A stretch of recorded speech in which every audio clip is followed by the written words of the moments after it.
तो hello guys. तो पिछले एपिसोड में हमने देखा था कि कात्सुमी शिनसेनकाई के सारे मेंबर्स को डोरेन को ढूंढने का ऑर्डर दे देता है। तो कुछ समय के बाद वो सारे लोग डोरेन को ढूंढ लेते हैं, पर वही डोरेन एक टैक्सी में बैठ के वहां से जाने लगता है। लेकिन वो टैक्सी ड्राइवर भी शिनसेनकाई का एक मेंबर होता है, जिसके बाद वो सब लोग डोरेन को एक जगह में लेके जा रहे होते हैं। हम देखते कि वो डोरेन को एक अम्यूजमेंट पार्क के अंदर लेके आ जाते हैं, मगर तभी हम देखते कि डोरेन उन सभी को फाइटिंग के लिए चैलेंज कर देता है। तो ये देख के वो ड्राइवर उसके साथ लड़ने के लिए तैयार हो जाता है। फिर तभी वो लगातार डोरेन पे अटैक करने लगता है, पर डोरेन उसके हर हमले से बच जाता है और उसके चेहरे पे एक जोरदार लात मारता है, जिससे कि उसकी नाक फूट जाती है और वो वहीं पे गिर जाता है। एंड वही ये देख के वहाँ पे सब लोग बहुत ही हैरान होते हैं। अब इसके बाद डोरेन उस अम्यूजमेंट पार्क के अंदर चले जाता है। हम देखते कि डोरेन उस अम्यूजमेंट पार्क के अंदर घूम रहा होता है और वो अपने आसपास की चीजों को देख रहा होता है। लेकिन तभी उसके सामने एक जोकर आता है, एंड जैसे ही वो जोकर अपने हाथ को उठाता है तो वो पूरी जगह स्टार्ट हो जाती है। तो अब वो जोकर कहता है, गुड इवनिंग मिस्टर डोरेन, मेरा नाम असीदा है और मैं इस पार्क का मैनेजर हूँ। जिसके बाद वो जोकर डोरेन का हाथ पकड़ के उसे वहाँ पे घुमाने लगता है और कहता है, मिस्टर डोरेन, क्या आप कुछ राइड्स को एंजॉय करना चाहोगे? जिस पे डोरेन कहता है, हाँ, आज की रात में थोड़ा एंजॉय करना चाहता हूँ। तो अब इसके बाद डोरेन वहाँ की हर राइड्स को एंजॉय करने लगता है। वो एक बच्चे की तरह वहाँ पे खेल रहा होता है और ये सब करने में उसे बहुत ही मजा आता है। फिर तभी हम देखते हैं कि उसके सामने एक पर्सन आता है जो उसे लात मार के दूर फेंक देता है, मगर तभी डोरेन खुद को संभाल लेता है। जिसके बाद वो पर्सन डोरेन से कहता है, मैं शिनसेनकाई का 3rd ब्लैक बेल्ट मेंबर हूँ और मेरा नाम सुएदो है। कताव और मैंने साथ में ही ट्रेनिंग स्टार्ट किए थे।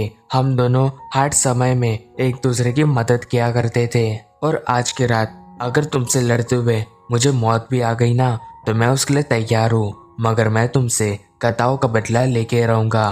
तो वही डोरेन सियोदो को देख के कहता है, पहली बार मुझे मेरे साइज का अपोनेंट मिला है। तो डोरेन के ये कहते सियोदो उस पर अटैक करता है, पर डोरेन उसके अटैक को रोक देता है। पर वही वो सियोदो की ताकत को महसूस कर पाता है, मगर तभी डोरेन सियोदो के चेहरे पे अपना सर मारता है, जिससे कि उसकी नाक फूट जाती है। वही सियोदो भी डोरेन की ताकत को देख के बहुत ही हैरान होता है, जिसके बाद वो उसके पैर पे किक मारता है, जिससे कि डोरेन को बहुत ही दर्द महसूस होता है। फिर सियोदो उसके चेहरे पे एक पंच मारने जाता है, लेकिन तभी हम देखते कि डोरेन वहां से भाग जाता है और ये देख के सियोदो भी उसके पीछे भागने लगता है। हम देखते कि वो दोनों भागते हुए एक रोलर कोस्टर राइड के अंदर चले जाते हैं। तो वही फिर डोरेन उसके अंदर बैठ जाता है, तो उसे वहां पे देख के सियोदो भी उसके अंदर बैठ जाता है। तो वही फिर सियोदो कहता है, मैंने ये नहीं सोचा था कि तुम लड़ाई से भाग जाओगे। पर वही डोरेन कहता है, मैं आज के दिन मरने के लिए भी तैयार हूँ। यही तुमने कहा था ना सियोदो, तो अभी मुझे ये साबित करो कि तुम अपने दोस्त के लिए मरने के लिए तैयार हो। लेकिन उससे पहले मैं तुम्हें बता दूं कि अगर तुम यहाँ से गिरे तो तुम्हारी मौत निश्चित है। तो अभी ये अच्छे से डिसाइड करना कि तुम मेरे साथ लड़ने के लिए तैयार हो क्या नहीं। तुम्हारे पास इस बारे में सोचने के लिए बहुत ही कम समय है, तो जरा जल्दी सोचना। तो उसकी ये बात सुन के सियोदो को बहुत ही गुस्सा आता है और वो कहता है, मैं आज तुम्हारे साथ लड़के ही रहूंगा। तो उसके ये कहते ही वो रोलर कोस्टर नीचे जाने लगता है, मगर तभी हम देखते कि डोरेन वहां से गायब हो चुका होता है, जो देख के सुएडो बहुत ही हैरान होता है। मगर तभी डोरेन उसके पीछे आ जाता है और उसके गले को पकड़ लेता है, जिसके बाद वो उसके गले को दबाने लगता है। पर तभी रोलर कोस्टर हिलने के वजह से वो दोनों अलग हो जाते हैं। तो वही फिर सियोडो सोचता है, अगर इसकी स्पीड ऐसी बढ़ती रही तो मैं अपने बैलेंस को नहीं संभाल पाऊंगा।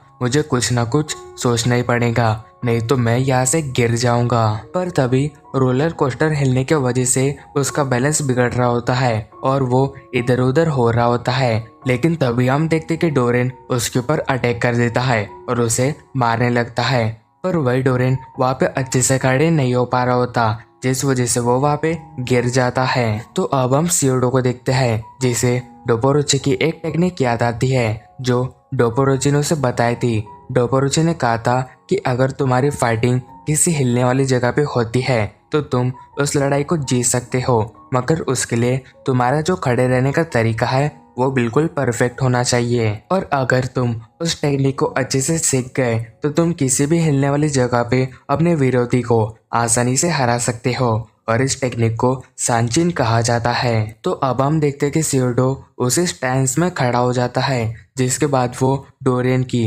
बहुत ही बुरी हालत कर रहा होता है। तो अब इसके बाद वो डोरियन से कहता है, तुम इसके पहले कुछ कह रहे थे, जरा वो फिर से कहोगे?